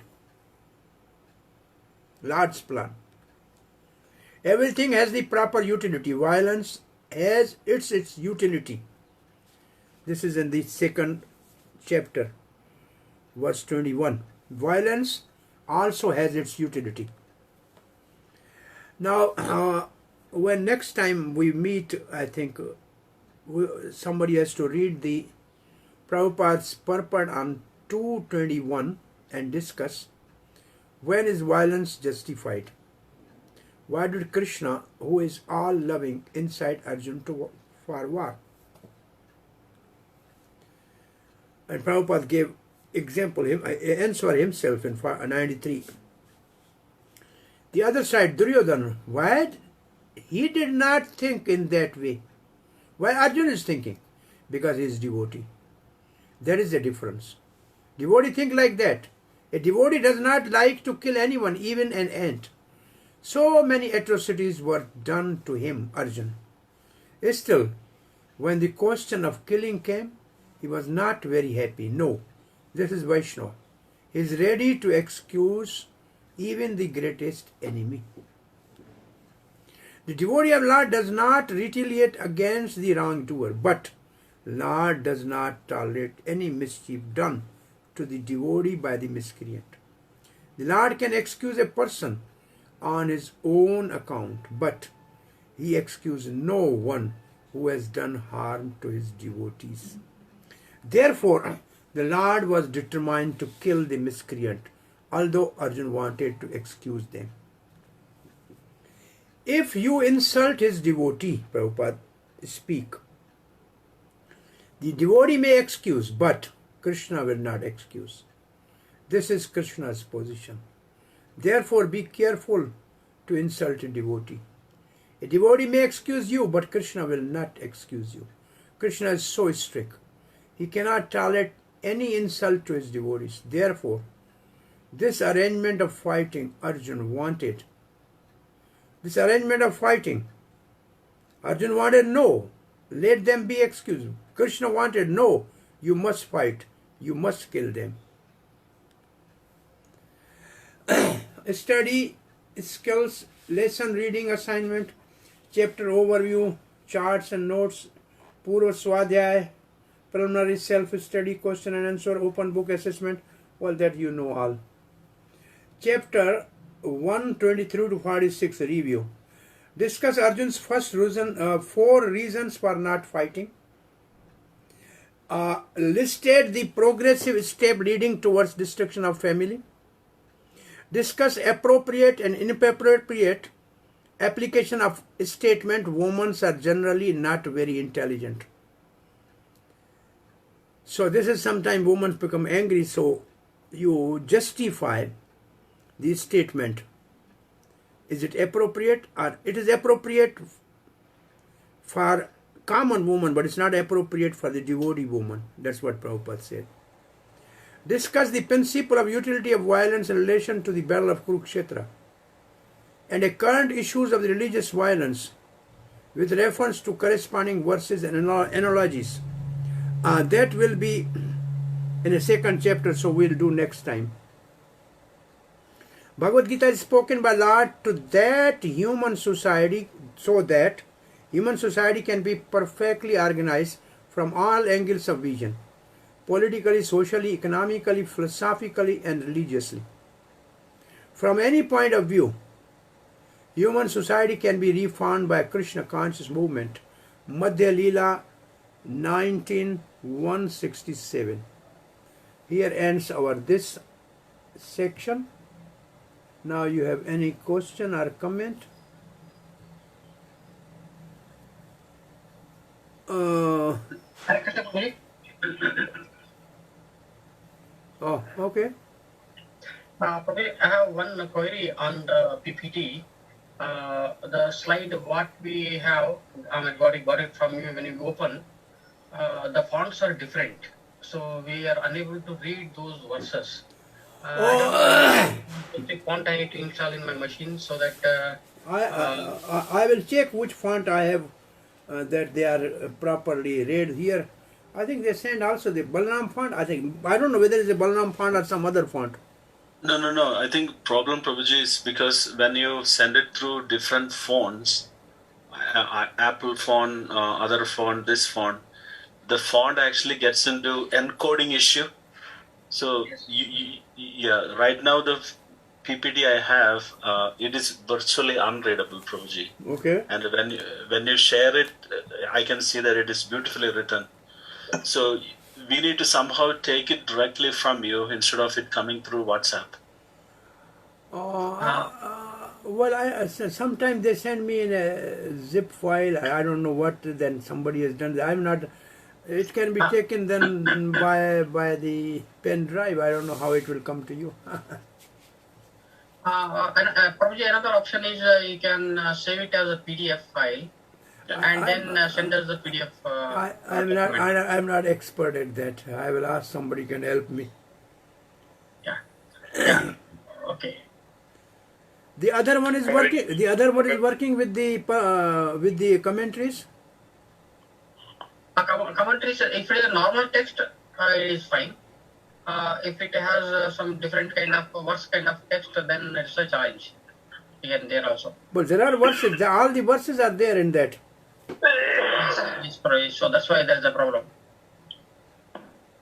But has everyone the problem? Because the mind is working good. I can see it properly. For whom? Anyway, okay, let's see how we can do it. All right. So, some other question or comment? Yes, Prabhu, one question is there. What is the Hare question? Krishna. Yes, go ahead. Yeah, the question is that there is seemingly conflicting informations here. Like at one place we are justifying Arjuna's opinion of not fighting by saying that he is a devotee, that's why he is getting that kind of thoughts. And then we are saying that we are telling him that his whatever problem he is seeing in fighting is due to his material attachment. See, there are two aspects. Arjun's spiritual being and his material reasons. Arjun is an eternal associate of Krishna, so he has no material attachment.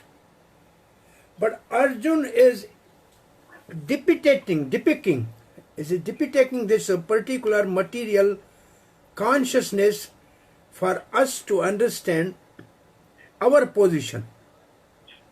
And Krishna has put Arjun in this situation. So how should we behave?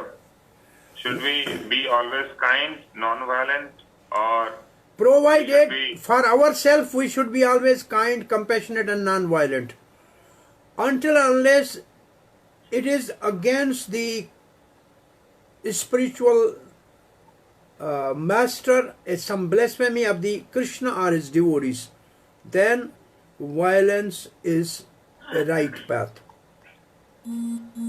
Recently I got one patient and he was in great distress after the Bangladesh attack on ISKCON. And then he when I gave him some counseling, he said that he is unable to sleep, he is thinking how to take revenge. They have done this to Prabhupada Murti, they have killed a devotee. So how to deal with that kind of situation? Prabhupada wanted, he told to Sarup Damodar Maharaj that we can use the Kshatriya spirit to protect the spiritual asset of the movement. Even in Mayapur, he wanted the people to keep the devotees to be trained to keep the guns and protect ourselves. And Prabhupada even allowed people to, in America, to make a God we trust as a political party to come to the, actually a ruling side as a Kshatriya. So actually Prabhupada started the movement to train us as a Brahmana, but his desire was that we should always have a Kshatriya class, because without that class our practice of devotion will not be protected. So he wanted that, and this is the scarcity still within our society. We don't have a devotee with a Kshatriya spirit to protect. In a Jew temple, when there was a trouble, Sridhar Maharaj and some, they were sitting there, and the Kshatriya spirit, our Sethi was keeping his gun, and they were there to protect. Even 40 Gundas came and they had their guns there, and therefore they could not come. So definitely Prabhupada had a desire that all temples should have, in present situation when we have so much communal rights and all these things and terrorism, we must have a defense system, trained Kshatriya. No, for that particular patient, at that time I thought that he was little disturbed, so disturbed that he was unable to sleep, and that was affecting his day-to-day life. So I told him, better you write to your spiritual master, take his guidance, and whatever he says, accordingly we should do it. Not like our spiritual masters, they are not thinking about it. Instead of ourselves becoming a big chivalrous man, we should try to take opinion from our spiritual master. Definitely, that's the main point, that violence only under the direction of the spiritual authority, if it is for the benefit of the spiritual establishment of the ISKCON, then we can do that. Prabhupada has certain such letters also. So the point is not individual as feeling I want to take revenge. No, revenge is not a motivation. Motivation is actually pleasing Krishna, pleasing Prabhupada. The motivation should not be personal, revenge. That's not Arjun's mood. Arjun was inspired by Krishna too. So Prabhupada, I think he has in a nectar of instruction, anger can be utilized properly. And he gave the example of Hanuman and Arjun, that they use the anger in service of Krishna. So it's not a personal question that I will take revenge. No, we should have an organized protective system for protecting our temples, deities, and devotees. We are hiring with so much money, so many security personnel. They are not mostly Kshatriya. Maybe one, but most of them are just like a Shudra. For the payment they are coming, and we don't have a respect for them either. A Kshatriya is more respectful in the society. So we have to have this institute. Prabhupada wanted this, but we are missing this institute.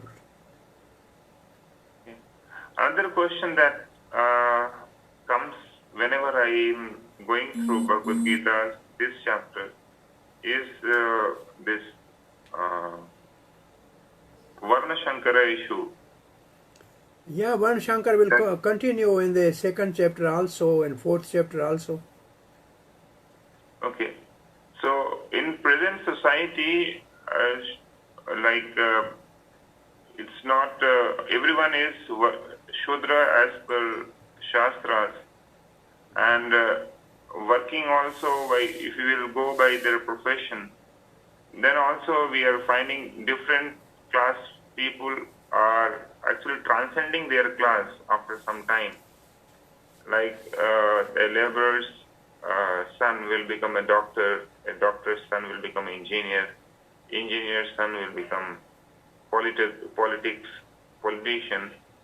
So how to see this Varna Shankara thing in present situation?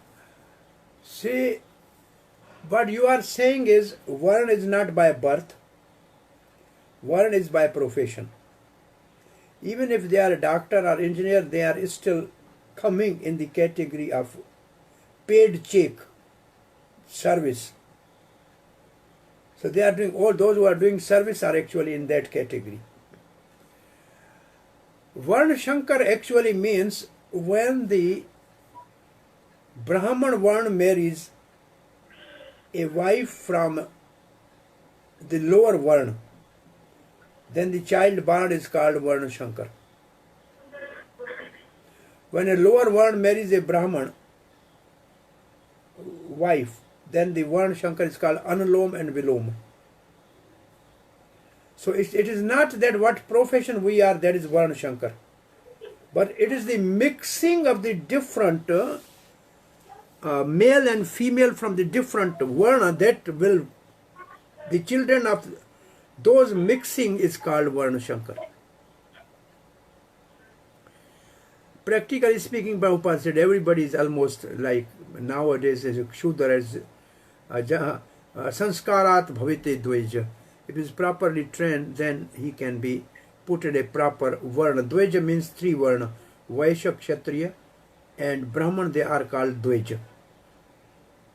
So if they are not undergoing a spiritual process of initiation, they are acting as a Shudra. They may be born to the Kshatriya or Brahman.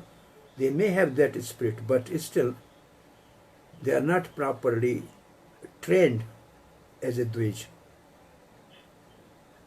Okay, is there any significance of following caste system of Varnashram? No, I mean, Prabhupada writes that somebody is born in the house of a Brahman has a good facility to become Brahman. And then Prabhupada gives the example, if son of doctor has established clinic and all the things available to him, if he become doctor, he has all the facility already there. But it's not necessary that without undergoing the education, he can be doctor. So those who are born into certain varna, they have a good facility actually to continue that varna. But if they are not able to take advantage of that, then they are not considered of that varna, then they are called Dvejabandhu. So what should be the instruction to the policy makers of country? Should they promote the existing caste system, or should they completely reject, or they should try to have some middle way? Prabhupada said, well, classless society. He said something like, if they become devotee, then it's not very much important which varna he belongs to. Because all has to work for Krishna. I think in a Nectar of Devotion, you will come up across this varna ashram and devotional service. Is a one subject, is a one full section. Varna ashram and devotional service. Devotional service is not dependent on varna ashram. But the varna ashram can be properly utilized for devotional service. So speaking truly, Prabhupada, I was convinced about the Krishna conscious movement when I read Prabhupada's interview in Science of Self-Realization with the Professor Kotavsky in Russia, that all over the world there are already classes, but you don't name them accordingly. You have always professor and teachers, and the policy maker, they are Brahmanas. All over the world you have military, you have police, and you have administration, they are Kshatriyas. All over the world you have agriculture and animal protection and trade, that is Vaishya, and you have always labor all over the world. So all over the world already these four varna are existing, but we have a different name and different utility. So and Bhaktisiddhanta Saraswati and Srila Prabhupada wanted Devi Varna Ashram, divine Varna Ashram. Divine Varna Ashram means every one must be engaged in a divine devotional service.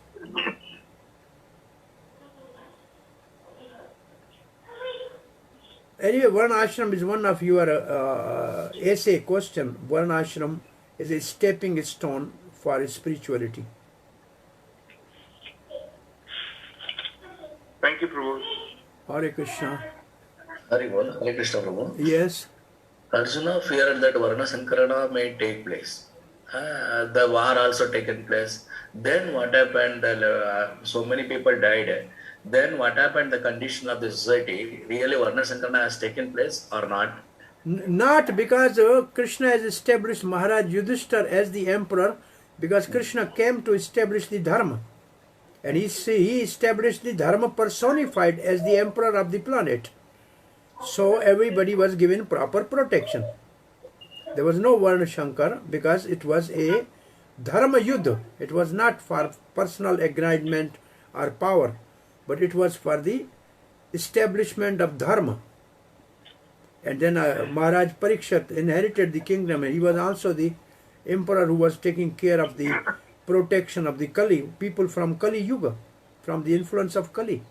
So they were the Kshatriya, they were looking after the spiritual interest of their dependents. So there was no Varna Shankar as such. After Kali Yuga, things have degraded. No woman has degraded, and their children are protected. Yeah, everybody was protected by the Yudhishthira Maharaj and Parikshit Maharaj. And then even Janamaja, the son of Parikshit, there was a protection for the people. There was no degradation as such. And in the world, actually, the physical world today, material world, though so many wars has taken place, in so many countries, the Varna Sankarana has taken place. And now the present position, they are very affluent, materially advanced. And our people also going for their job and all these things. Regarding this, what we comment? Prabhupada was not in favor of this demonic industrialization. He was very much in favor of agriculture and cow protection as a business community's main focus. He said, Ghor karma, all these industrialization and what is called corporate world, which is a cutthroat technology, is more or less ugra karma. You may get more money, but you will go towards sense gratification, not towards God consciousness, generally speaking. Yes. So simple living, higher thinking was the motto Srila Prabhupada gave us. But though we are devotee, but still we aspire, even from Vrindavan devotees aspire to go to America, not like Prabhupada to preach, but to go and to earn money, something like that. So that mentality is not a right state of mind. So, We may earn more by doing some service to some company, but if we are properly guided to utilize the money in service of the devotional activities, then we are protected at least. thank you, Guru. And here Arjuna addressed to Lord Krishna as Govinda. So Govinda is a very famous word especially in South India. For in Tirupati and all we use it. So whether the word Govinda was existing even in those ages, or it has started from Arjuna? No. Govinda word, Govinda is Govinda Mahadi Purusham. He's the original personality, Brahma said. Govinda Mahadi Purusham Tamam Bhajami. And the title Govind was given to Krishna after the Indra Puja of the Govardhan Puja. The Surabhi, Mother Surabhi said, you are Govinda, because you are actually the protector of the cows. But Govinda name is a very eternal and original name of Krishna, which means the protector of the, give pleasure to the cows, give pleasure to the senses, and give pleasure to the earth. Mother Earth is also Go. And there is another meaning of Govinda. When the Govinda was found as a deity for Rupa Goswami, there is another meaning given there of the Sanskrit Govinda. Thank you, Prabhuji. Hare Krishna. Hare Krishna, Prabhuji, Dandavat Pranam. Yes, Dandavat Pranam. Prabhuji, I have two questions, Prabhuji. What are they? First one is like here we spoke about like Arjuna in the chariot, Krishna was in front and Arjuna was the back. This is my commentary. This is my commentary. Yeah. Yes. But when he come in front, then he was he got the answers. He was enlightened. He was enlightened. He was Prabhuji. And then he went on the back. There's no problem. Okay. Yeah, Prabhuji. So, like in the present situation, like me, how I should understand what is the Maya and what is Krishna conscious? Because in the daily routine, we don't understand. I don't understand what is Maya and what is illusion. What is Krishna consciousness and what is illusion? So, how to understand this? When somebody his vision is outward, which means behind, we give back to Krishna, then we are on the lap of Maya. When we are in front of Krishna, then we are free from Maya. So practically speaking, if we are chanting our rounds daily, which is not different than Krishna, then we are free from Maya. If we are reluctant or lazy in chanting, then we are in Maya. For practically for devotees like that. If we have deities in the home and we go in front of the deity, or in the temple we go in front of deity, we are away from Maya. When we give back to the deity and come out, then Maya, definitely we are in Maya if we are really not very serious about chanting Hare Krishna. Thank you, Prabhuji. Wonderful. Hare Krishna. And one more question I have, Prabhuji. Hare Krishna. Is Prabhupada speaks in some places about the women in Krishna consciousness. So, like, how a women should be in Krishna consciousness? What Prabhupada's expectation is? He said there's no difference of the gender in Krishna consciousness. As a soul, both are equal. Yeah. But as a body, there may be a different functions they have to perform in Krishna consciousness. But spiritually speaking, there is no distinction. Though there was always a fight, even during the Prabhupada's time, between the Grastas and Brahmachari and Sannyasis. So Prabhupada never discriminated between women and men. He said both are, as long as they are Krishna conscious, they are devotees, there is no difference of the gender. But activity-wise, something is more favorable for the woman to take care of, and something is for the male to do the devotional activity. So there is a little difference. Even in Western world, Prabhupada gave the Matajis to do the whole deity worship and arti and everything. But in India, he said the people will not accept us as bona fide if we do that, because this is not the tradition here. But in West, still Prabhupada has given the full facility to the woman to do all the activities still. But still Prabhupada said, as a soul, there is no difficulty and no differentiation or distinguishing mentality. But if after all we have a body, therefore we should act according to our bodily needs. So there is a need for the woman, because she has put into that body because of her karma. Yes. And therefore she has to act according to that body in devotional service. Okay. Hare Krishna. Yeah. Thank you, Prabhuji. Hare Krishna. Any other question or comment? Is it okay? Anybody has any suggestion or comment about the teaching? We have finished first chapter. I will prefer that you should answer all the closed book question by this week, by the next week. You should all have ready questions, answer to all these questions. That will be easier for you to recollect in your memory when you go through them. If you write after 1 month, then you may forget so many things. Hare Krishna, Prabhuji. Yes. Prabhuji, in text 1.28, you use the word Ashta Sattvic Bhava. Yeah. So I didn't get that fully. Can you explain? There are bhakti has 3 stages, generally sadhan bhakti, bhav bhakti and prema bhakti. When somebody has a bhav bhakti arisen within self, then he has certain symptom in the body, like crying, like hair standing on ends, dancing. They are called asht, means 8. Sattvic bhav means they are the symptom of spiritual ecstasy. And similar symptoms are also due to material depression. People are crying, people are having the same thing. So Prabhupada is saying these symptoms can be of 2 types, either spiritual or material. Ashta Sattvic Bhav is in nectar of devotion.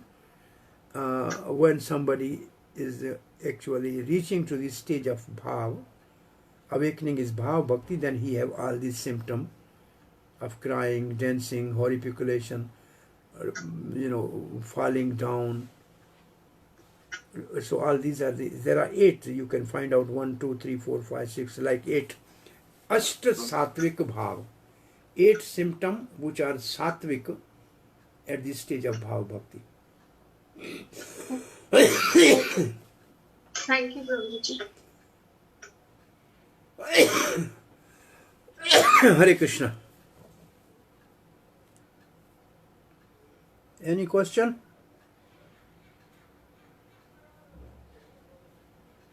Hare Krishna, Prabhuji. Yes. Prabhuji, tomorrow's your birthday, no, Prabhuji. Advance happy Krishna conscious birthday, Prabhuji. Oh, if I have birthday, okay, I don't know. Thank you for reminding me. Hare Krishna. Thank you, thank Be you. there to wish you, Prabhuji. Hare Krishna. Thank you very much. Pray for me. Happy birthday to you, Prabhuji. Hari Wish you Bol. happy birthday, very Krishna Hare conscious. Krishna.